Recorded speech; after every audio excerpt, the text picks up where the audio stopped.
Karena menurut saya mempersiapkan lebih dini adalah lebih baik daripada nanti. Kita nggak tahu ke depannya seperti apa ya.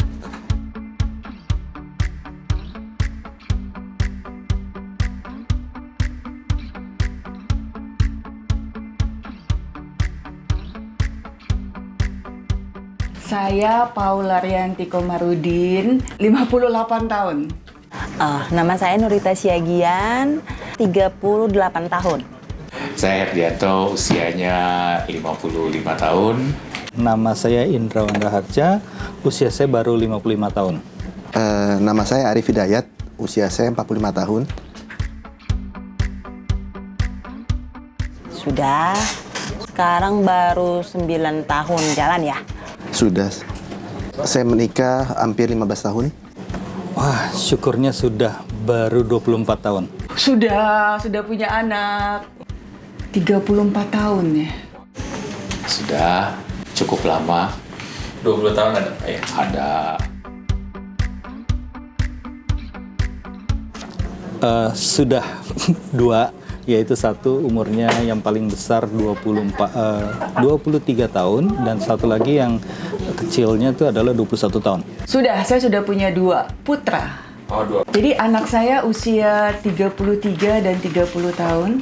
Sudah, puji Tuhan sudah 2 putra. Yang gede itu 9 tahun. Kalau yang kecil. 9 tahun. Kalau yang kecil 7, mau 7, belum 7 sih. Ya, anak saya 2, satu laki-laki, satu perempuan. Anak saya yang satu usianya 23, satu lagi 21. Ada anak saya ada 2 laki-laki, usia 14 tahun dan 12 tahun.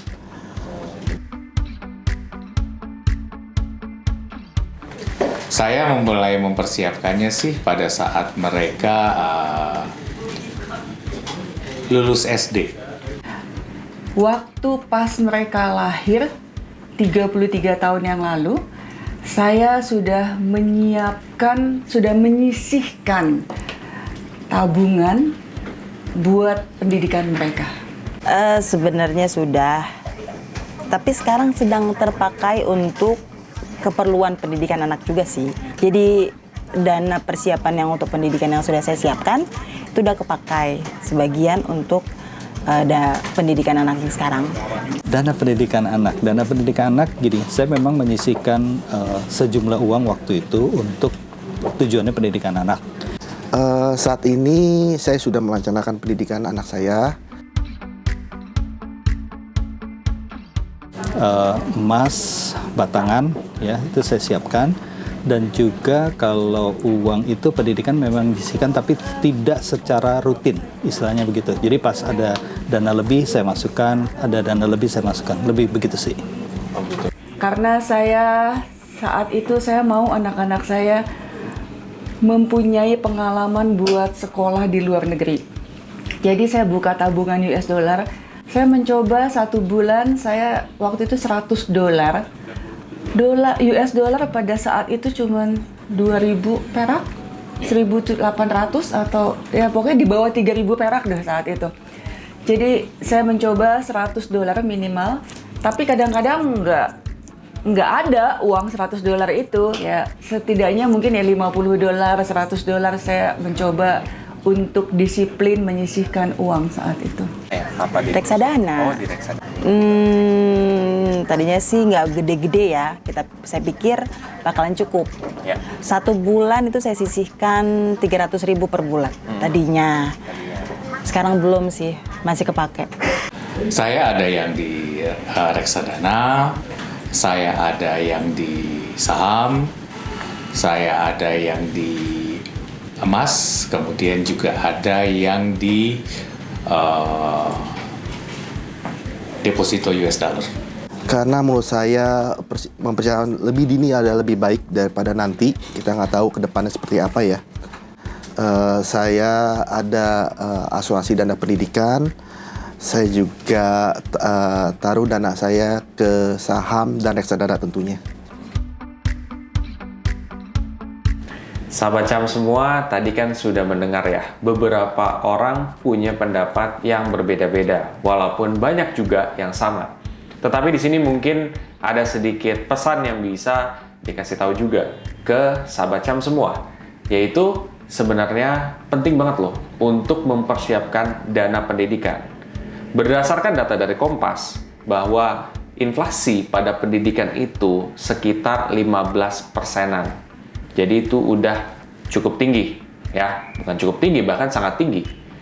Berdasarkan yang saya amati juga, itu sebenarnya nggak sampai 15% sih. Saya dulu tuh pernah menghitung ini juga, itu sekitar 8%-an. Itu aja sudah cukup tinggi banget gitu ya. Artinya apa sih di sini? Artinya bahwa memang inflasi itu memang butuh dipikirkan ya untuk pendidikan.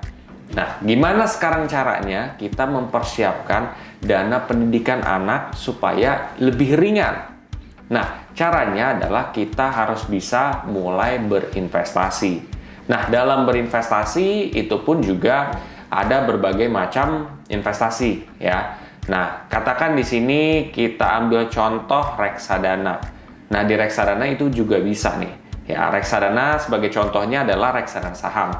Reksadana saham itu punya potensi return itu 8%-an ke atas, bahkan bisa 15%-an juga bisa ya. Artinya apa? Artinya kan memang di sini cocok banget nih kita untuk mempersiapkan dana pendidikan karena kan sudah di atas daripada inflasi yang tadi sudah kita perkirakan sama-sama. Nah, sekarang kalau misalkan let's say ya reksadana saham dengan potensi return 15%.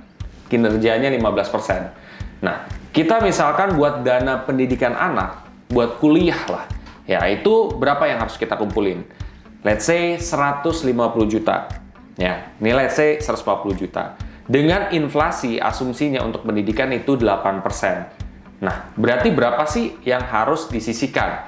Nah, kalau kita pakai reksadana saham, ternyata yang kita mesti sisihkan itu adalah 597 ribu saja gitu per bulan selama 17 tahun. Kenapa 17 tahun? Karena memang diharapkan tuh ketika kita baru kita mengandung, terus juga kita sudah mempersiapkan dari jauh-jauh hari. Makanya kenapa yang disisihkan itu cukup kecil atau affordable karena sebenarnya ya kita sudah mencicil dari jauh-jauh hari. Dan ini perhitungannya itu sudah menghitung inflasinya. Jadi nggak hanya yang 150 juta itu, tapi yang inflasinya pun juga sudah dihitung.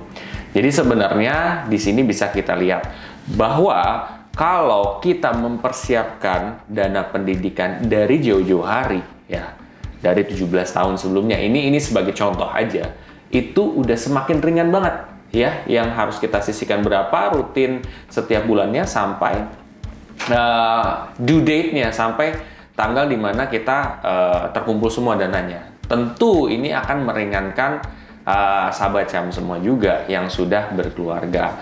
Selain itu juga sebenarnya kan reksadana saham, let's say kamu bisa pakai reksadana saham Cipta Saham Unggulan juga. Kita juga secara returnnya berdasarkan kinerja masa lalu, ya which is tanggal 27, sekarang data tanggal 27 Juni 2023 ini, itu returnnya sekitar 15 sekian persen. Jadi sebenarnya itu udah di atas daripada inflasi yang diomongin tadi, dan bahkan mendekati dengan return yang tadi kita coba proyeksikan.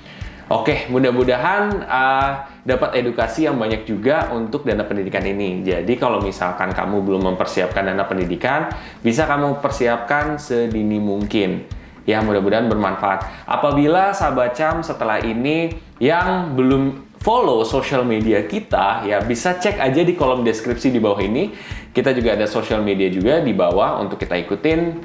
Ya, nanti di situ banyak informasi-informasi yang cukup menarik dan cukup bagus juga kok untuk kita tonton, bahkan untuk kita baca. Sampai jumpa.